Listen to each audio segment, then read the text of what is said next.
Dear students, किरण civil service की online GKGS class में मैं डॉक्टर शगुफ्ता आप सभी स्टूडेंट्स का स्वागत करती हूँ। स्टूडेंट्स, जैसा कि आप जानते हैं कि हम लोग इस समय मेडावल हिस्ट्री को, भारतीय मध्यकालीन भारतीय इतिहास को टॉपिक वाइज अध्ययन कर रहे हैं और इसी कड़ी में आज मैं आपके लिए सल्तनत काल के अंतिम वंश लोधी वंश को लेकर आई हूँ। लेकिन इससे पहले कि मैं आपके साथ लोधी वंश पर चर्चा करूं, वक्त है कल के वीडियो में पूछे गए प्रश्न के उत्तर का। कल का हमारा वीडियो सैयद वंश से संबंधित था और अंत में मैंने आपसे एक क्वेश्चन पूछा था कि कौन सा सल्तनत काल का शासक था जो लाख बख्श की उपाधि धारण करता था। सल्तनत काल के उस शासक का नाम बताना है जो लाख बख्श की उपाधि धारण करता था। तो आप में से बहुत सारे बच्चों ने सही उत्तर दिया। इसका सही उत्तर है कुतुबुद्दीन ऐबक। कुतुबुद्दीन ऐबक जो कि गुलाम वंश का संस्थापक था और वो लाखों में दान दिया करता था, इस कारण उसने लाख बख्श की उपाधि धारण कर रखी थी। वो एक गुलाम से शासक बना, वो मोहम्मद गौरी का गुलाम था। तो ये तो बात हुई कल के वीडियो में पूछे गए प्रश्न की। अब बारी है आज के वीडियो और अंत में आज के प्रश्न की। स्टूडेंट्स, जैसा कि आप जानते हैं कि हम लोग ने गजनवी से जो अपने मध्यकालीन भारत के इतिहास की शुरुआत की है वो कल के वीडियो में सैयद वंश तक आ चुकी थी और आज हम लोग आगे लोधी वंश को देखेंगे और कल सल्तनत काल के अंत के साथ हम लोग कुछ सल्तनत काल से संबंधित प्रशासनिक, स्थापत्य, साहित्य जैसे विकास पर वन लाइनर प्रश्नों के माध्यम से एक चर्चा करेंगे। तब हम लोग फिर मुगल काल की शुरुआत करेंगे। तो स्टूडेंट्स, हम लोग इससे पहले कि अपने टॉपिक पर जाएं, एक नज़र डालते हैं आज के टॉपिक के मुख्य बिंदुओं पर। आज हम जिस वंश को पढ़ने जा रहे हैं वो लोधी वंश है और लोधी वंश की स्थापना बहलोल लोधी द्वारा की गई थी। वही बहलोल लोधी जिसे सैयद वंश के शासक मोहम्मद शाह ने अपना पुत्र कहकर पुकारा था, अपना पुत्र कहा था।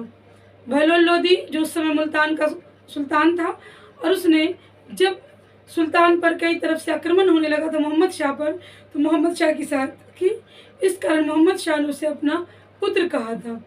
बहलोल लोधी उस समय शासक बनता है जब अहमद शाह दिल्ली की सत्ता पर होता है और अपनी राजधानी को लेकर बदायूं चला जाता है। पहली बार तुर्क अमीर और सरदारों ने एक अफगान को आमंत्रित किया सुल्तान बनने के लिए और वो अफगान था बहलोल लोधी। 1491 ईस्वी में लोधी वंश की शुरुआत होती है और ये लोधी वंश 1526 ईस्वी तक यानी पानीपत के प्रथम युद्ध तक कायम रहता है। पानीपत के प्रथम युद्ध में बाबर से पराजित होकर इब्राहिम लोधी की जब मृत्यु हो जाती है तो लोधी वंश की शासन सत्ता समाप्त होती है। इस वंश में कुल 3 शासक होते हैं, बहलोल लोधी, सिकंदर लोधी और इब्राहिम लोधी। हम लोग सबसे पहले बात करेंगे बहलोल लोधी की। बहलोल लोधी जिसका पीरियड 1491 यानी 1451 से 1489 तक रहता है।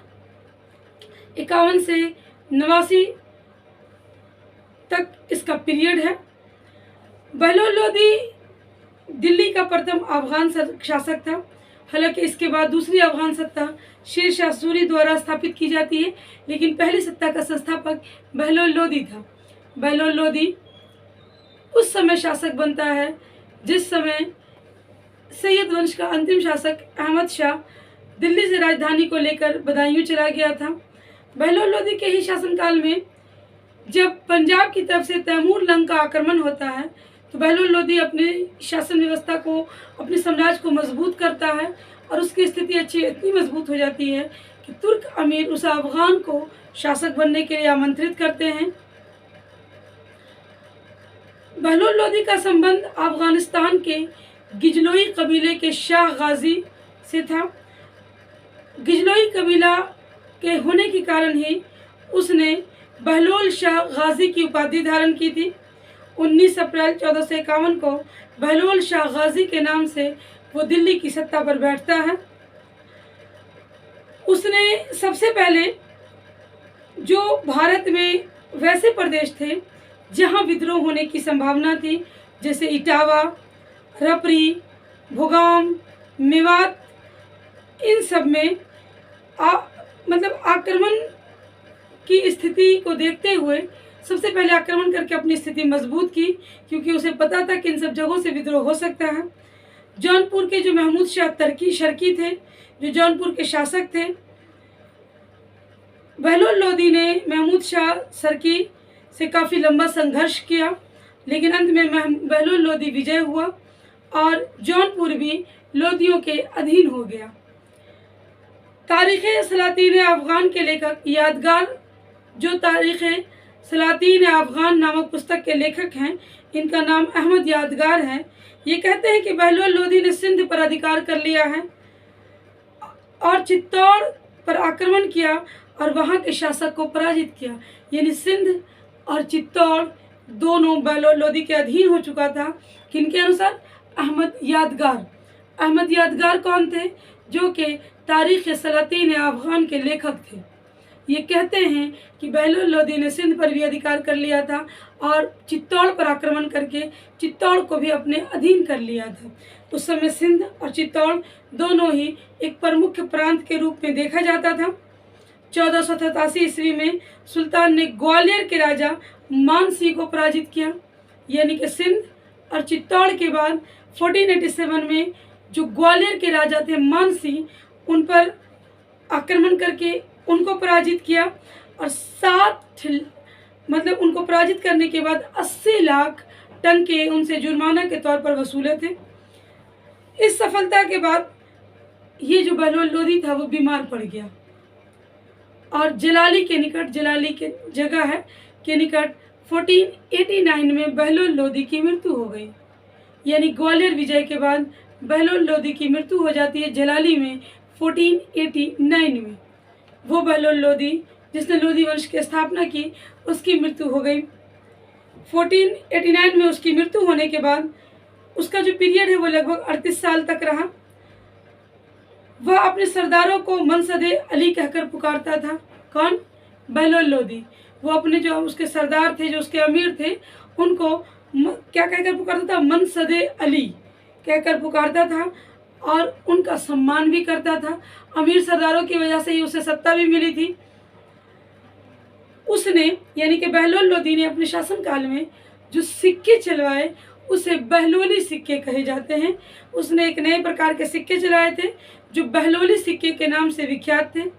अब जब बहलोल लोदी की मृत्यु हुई तो उसके उत्तराधिकारी के तौर पर उसका पुत्र दिल्ली सल्तनत की गद्दी पर बैठा और उसके उस पुत्र का नाम था कारी निज़ाम खां।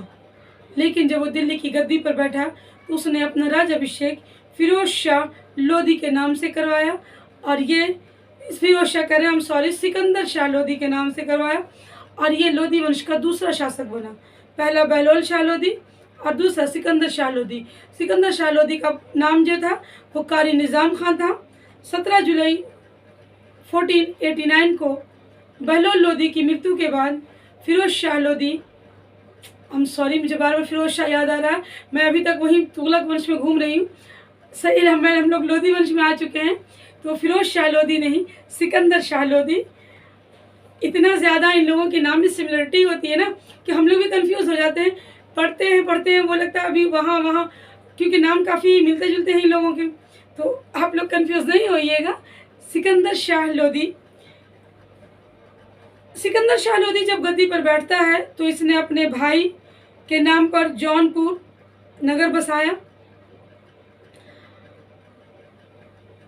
जौनपुर के जो जागीरदार थे उन पर नियंत्रण रखने में वह नाकाम हो जाता है और बाद में उन्हें यानी कि जौनपुर के जागीरदारों को उसने अपने एक अमीर के अधीन किया, यानी एक अमीर सरदार को वहाँ नियुक्त किया।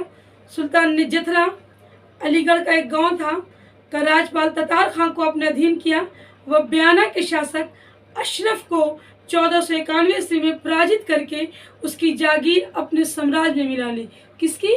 बयाना के जागीर अशरफ की जो सत्ता थी उसे पराजित किया और उसे अपने अधीन कर लिया।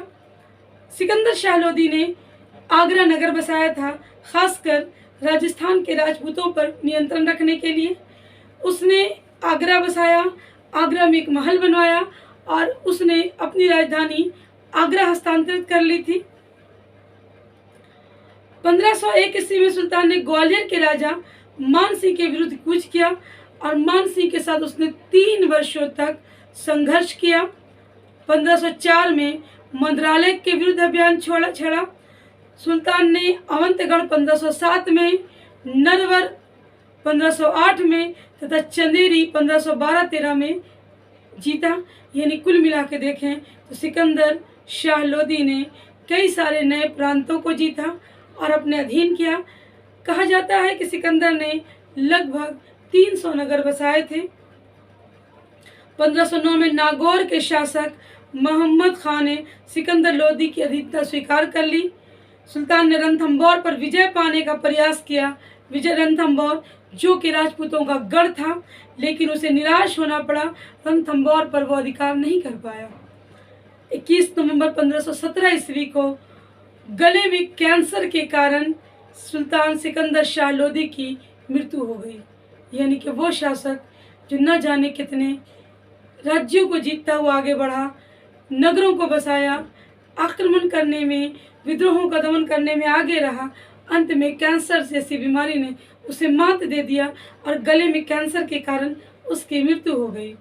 1509 ईस्वी में नागौर के शासक मोहम्मद खान ने अधीनता तो स्वीकार की थी, लेकिन जब सिकंदर शाह लोदी की मृत्यु होती है तो अब ये सारे शासक फिर से स्वतंत्र होने की चेष्टा करते हैं। 1504 में सिकंदर शाह लोदी ने ही आगरा शहर की नींव डाली थी, मैंने पहले ही बताया, और आगरा को अपनी दूसरी राजधानी भी बनाया था।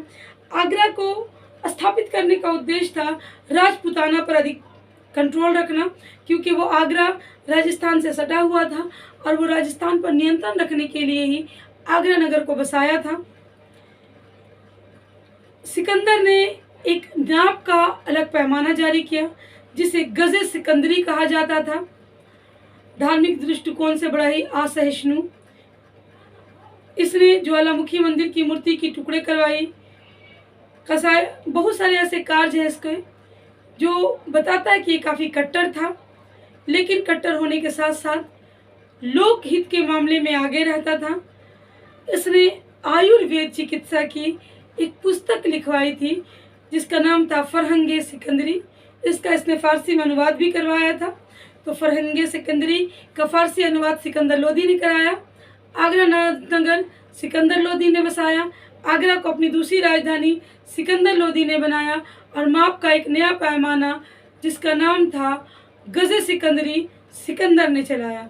इसके बाद अंतिम और तीसरा शासक इस वंश का होता है इब्राहिम लोदी।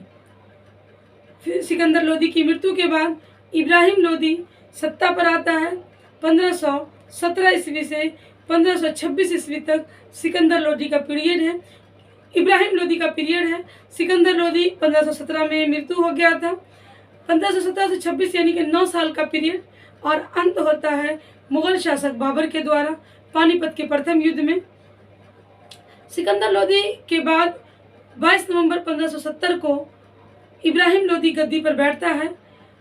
अमीरों की सर्वसहमति से ही इसे गद्दी पर इब्राहिम लोदी को बैठाला जाता है। इसका नाम इब्राहिम शाह लोदी था। जौनपुर में इब्राहिम के भाई जलाल खां को जलालुद्दीन के नाम से शासक बनाया गया, यानी इब्राहिम का भाई जलालुद्दीन जौनपुर का शासक बनता है और इब्राहिम दिल्ली की सत्ता पर बैठता है। इब्राहिम बड़ा ही कूटनीति और अमीरों को अपने में मिलाकर रखने वाला था। जलाल खां का वध करवा देता है और जलाल खां का वध करवाकर वो जौनपुर की सत्ता भी अपने हाथों में ले लेता है। ग्वालियर के शासक मान सिंह के बाद उनका उत्तराधिकारी बनता है विक्रमादित्य। इब्राहिम लोदी विक्रमादित्य के साथ पहले तो आक्रमण करता है, फिर एक संधि करता है और वहाँ एक दुर्ग को प्राप्त करता है। मेवाड़ के राणा सांगा, जिनको संग्राम सिंह के नाम से भी जाना जाता है, उनके विरुद्ध भी एक अभियान छेड़ता है। उसके बाद ग्वालियर के दुर्ग को प्राप्त करता है, मेवाड़ को प्राप्त करता है, चंदेरी पर अधिकार कर लेता है, यानी कि राजपूतों के विरुद्ध यह आक्रामक नीति को अपनाकर आगे बढ़ता है, और यही इसके पराजय के कारण होता है, क्योंकि राणा सांगा ने ही, कहा जाता है कि तुस्के बाबरी में बाबर लिखता है कि उसे भारत आने का निमंत्रण राणा सांगा द्वारा ही दिया गया था इब्राहिम लोदी से मुक्ति के लिए। राणा सांगा ने चंदेरी पर अधिकार कर लिया था, और ये बात इब्राहिम लोदी को पसंद नहीं आ रही थी, और वो प्रयास तो किया लेकिन असफल रहा। दौलत खान लोदी, जो कि पंजाब का सूबेदार था तथा सुल्तान के चाचा आलम खां का पुत्र था, काबुल का शासक बाबर को इब्राहिम के विरुद्ध आक्रमण करने का निमंत्रण देता है। एक तरफ काबुल का शासक, एक तरफ राणा सांगा, और ये दोनों बाबर को निमंत्रण दे रहे थे भारत आने का। और इसी बीच बाबर भारत आता है और इब्राहिम लोदी के साथ पानीपत का प्रथम युद्ध करता है। पानीपत के प्रथम युद्ध में पहली बार तोप का प्रयोग किया गया, बारूद का प्रयोग किया गया। पहली बार बाबर द्वारा अपने तोपची से तोप चलवाकर इब्राहिम लोदी की सेना को परास्त किया गया। कहा जाता है इब्राहिम लोदी की एक विशाल सेना थी और बाबर की छोटी सेना थी, लेकिन इब्राहिम लोदी की विशाल सेना बस भेड़िए का एक झुंड थी, कोई नियंत्रण नहीं था, कोई उसमें प्रशासनिक व्यवस्था नहीं थी। इस कारण बाबर की सेना इब्राहिम लोदी की सेना को पराजित करने में सफल होती है। बाबर ने पहली बार इस युद्ध में तुगलमा पद्धति का प्रयोग किया था, तोपखाना और बारूद का प्रयोग किया, और अंततः इस युद्ध में इब्राहिम लोदी की मृत्यु हो जाती है। इब्राहिम लोदी की मृत्यु के साथ ही लोदी वंश के सत्ता समाप्त हो जाती है, और लोदी वंश के बाद भारत में श्री गणेश होता है मुगल वंश का। किसके द्वारा? बाबर के द्वारा। ज़हीरुद्दीन बाबर, जो कि फरगना का शासक था, वो भारत में अपनी सत्ता स्थापित करने में सफल हो जाता है। इसके बाद आइए हम लोग देखते हैं कुछ ऐसे प्रश्नों को जो वन लाइनर प्रश्न हैं और वो पूछे जाते रहे हैं सल्तनत काल से, यानी कि लोदी वंश से। लोग देखते हैं उन प्रश्नों को जो सल्तनत काल से पूछे जाते रहे हैं लोदी वंश से। सल्तनत काल में भी हम विशेषता बात करेंगे लोदी वंश की। अगर लोदी वंश की बात करें तो दिल्ली सल्तनत में प्रथम अफगान राज्य के रूप में लोदी वंश की स्थापना किसने की? बहलोल लोदी ने। प्रश्न पूछा हुआ है। अगर तीनों शासक का पीरियड की बात की जाए तो बहलोल लोदी 1451 से 1489 तक। मैं यहाँ पर बहुत कंफ्यूज होती हूँ स्टूडेंट्स, 89 और 79 का डिफरेंस, मैं 79 और 89 में बड़ा कंफ्यूज रहती हूँ। पता नहीं मुझ जैसे और भी कुछ लोग होंगे जो कंफ्यूज रहते होंगे।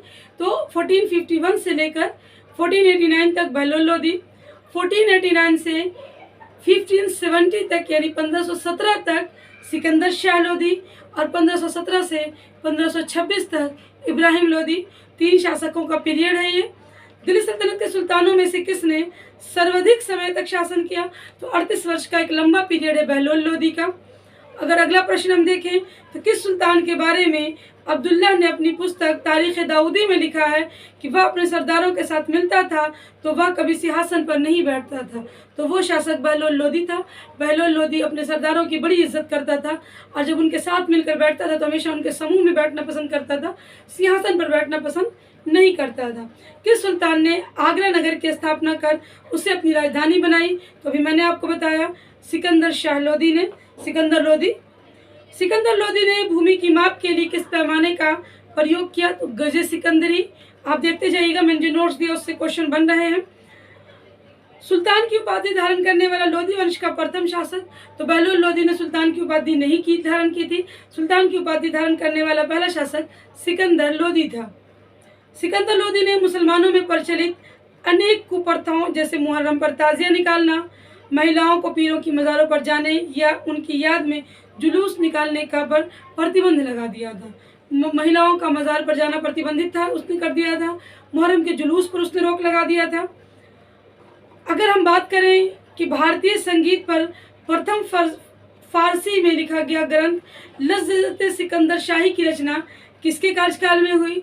तो वो भी सिकंदर लोदी के कार्यकाल में हुई। याद रखिएगा, फारसी ग्रंथ लज़्ज़त सिकंदर शाही, ये भारतीय संगीत पर लिखी गई पुस्तक थी। सिकंदर लोदी किस नाम से कविताएं लिखा करता था? एक लेखक भी था, साहित्यकार भी था वो। सिकंदर जो लोदी था वो गुलरुखी के नाम से कविताएं लिखा करता था। लोदी वंश के साथ साथ दिल्ली सल्तनत का अंतिम सुल्तान कौन था? तो इब्राहिम लोदी। मैंने अभी बताया क्योंकि दिल्ली सल्तनत के बाद बाबर के आने के साथ ही मुगलिया सल्तनत की शुरुआत हो जाती है। वर्ष 1518 में लड़े गए खतौली के युद्ध में इब्राहिम लोदी को किसने पराजित किया था? तो महाराणा सांगा ने। कौन सा युद्ध था? खतरौली का युद्ध। पानीपत के प्रथम युद्ध में बाबर ने किसे पराजित किया? इब्राहिम लोदी को। किस सुल्तान की मृत्यु के पश्चात भारत में मुगल वंश की स्थापना हुई? तो इब्राहिम लोदी की मृत्यु के पश्चात। इब्राहिम लोदी दिल्ली सल्तनत का एकमात्र सुल्तान था जो रणभूमि में वीरगति को प्राप्त हुआ। एकमात्र, क्योंकि वो पानीपत के प्रथम युद्ध में बाबर के साथ लड़ते हुए युद्ध भूमि में ही मारा गया था। भारत में पोलो खेलने का प्रचलन किन शासकों के ने शुरू किया था? तो पोलो का प्रचलन तुर्कों ने शुरू किया था। और आपको याद होगा कि पोलो खेलते हुए ही कुतुबुद्दीन ऐबक की मृत्यु हो गई थी। सल्तनत काल में दस्तार बंदान किसे कहा जाता था? तो उल्लेमा को कहा जाता था दस्तार बंदान। किस भारतीय संगीत यंत्र तबला और सितार का प्रचलन शुरू किया? तो तबला और सितार दोनों का प्रचलन शुरू करने वाले अमीर खुसरू हैं। अमीर खुसरू और निज़ामुद्दीन औलिया दो ऐसे व्यक्ति हैं जिन्होंने 7 शासकों के साथ काम किया। हिंदी खड़ी बोली का जनक किसे कहा जाता है? तो खड़ी बोली का जनक अमीर खुसरू को कहा जाता है। कव्वाली का जनक भी अमीर खुसरू को कहा जाता है। तो तूतिए हिंद की उपाधि भी अमीर खुसरू की है। तो ये सारे कुछ वन लाइनर प्रश्न हैं जो लोधी वंश से एग्ज़ाम में पूछे जाते रहे हैं।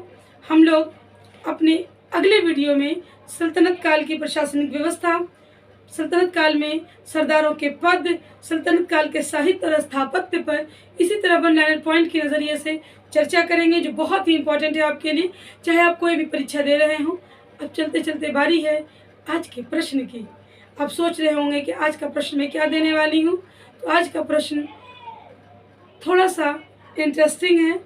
आज का प्रश्न है, किस आंदोलन के दौरान गांधी जी ने यह नारा दिया था कि 1 वर्ष में स्वराज प्राप्त करके रहूँगा? किस आंदोलन के दौरान गांधी जी ने कहा था कि 1 वर्ष में स्वराज प्राप्ति हमारा लक्ष्य हो गया? उत्तर आपको देना है ऑप्शन ए सविनय अवज्ञा आंदोलन, ऑप्शन 2 असहयोग आंदोलन, ऑप्शन सी चंपारण सत्याग्रह, ऑप्शन डी दांडी मार्च।